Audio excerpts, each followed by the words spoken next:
ಈಗ ಜಸ್ಟ್ ನಮ್ಮ ಚವಾಟಗಲ್ಲಿಗೆ ಬಂದು ನೋಡ್ರಿ, ನಮ್ಮ ಹಳೆ ಮನೆ ಕಡೆ. ಈಗ ಹಳೆ ಮನೆ ಕಡೆ ಅಂತ ಇಲ್ಲಿ ಡೆಕೋರೇಷನ್ ಮಾಡೋದಂತ ಅನ್ನತಾನವ, ಬಟ್ ನಾ ಬ್ಯಾಡ ಅನ್ನತೀನಿ. ಯಾಕಂತಂದ್ರೆ ಇಲ್ಲಿಂದ ನಾವು ಶಂಕೇಶ್ವರ ಹೋಗ್ಬೇಕ್ರಿ. ಆ ಶಂಕೇಶ್ವರಕ್ಕೆ ಹೋಗೋ ಮಟ್ಟ ಅಂದ್ರೆ ಡೆಕೋರೇಷನ್ ಎಲ್ಲ ಹಾಳಾಗ್ಬಿಟ್ಟಿರ್ತೈತಿ. ಅದಕ್ಕೆ ಬೇಡ, ಜಸ್ಟ್ ಒಂದು ಪೋಸ್ಟರ್ ಹಚ್ಕೊಂಡು ಹೋಗೋಣ ಅಂತ ನಾತೇನ್ರಿ. ನೋಡು ನಾವೇನಂತಾನ ಅದ್ರ ಮೇಲೆ ಐತ್ರಿ. ನಮ್ಮ ಮಂಟಿಯವ್ರ ಸನ್ನಿಧಿನ ಕರ್ಕೊಂಬಾನತ್ತಾರ್ರಿ. ನಡೀರಿ ಹೋಗೋನು, ಸನ್ನಿಧಿನ ಕರ್ಕೊಂಬಂದ್ ಬಿಡೋಣ ಅಂತ ಫಸ್ಟ್. ಮತ್ ನಮಗೂ ಟೈಮ್ ಆಗ್ತೈತಿ ಹೋಗಕ್ ಶಂಕೇಶ್ವರ್ಕ.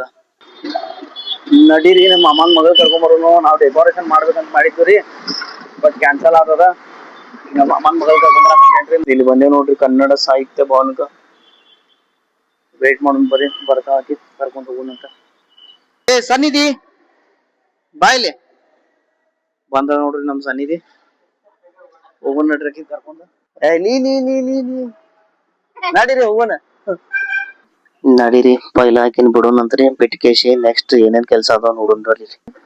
ಇನ್ನು ನೆಕ್ಸ್ಟ್ ಬ್ಲಾಗರ್ ನಮ್ ಸನ್ನಿಧಿ ಆಗಿ ನೋಡ್ರಿ. ಡೈಲಿ ಬ್ಲಾಗಿಂಗ್ ಮಾಡಾಕಿನ ಮಾಡಂಗಿಲ್ಲ. ಡೈಲಿ ಬ್ಲಾಗಿಂಗ್ ಮಾಡ್ತೀನಿ ನೀನು, ಇಲ್ಲಿ ಮಾಡ್ಬೇಕ. ನಡೀರಿ, ನಮ್ ಸನ್ನಿಧಿಗೆ ಬಾಯ್ ಮಾಡಿ ಈಗ ನಮ್ಗೆ ಶಂಕೇಶ್ವರ್ಕ್ ಹೋಗೋದೈತಿ. ಅಲ್ಲಿದ್ದು ಬ್ಲಾಗ್ ನಿಮ್ಗೆ ತೋರಿಸ್ತೀನಿ ನೆಕ್ಸ್ಟ್ ಪಾರ್ಟ್ನಾಗ.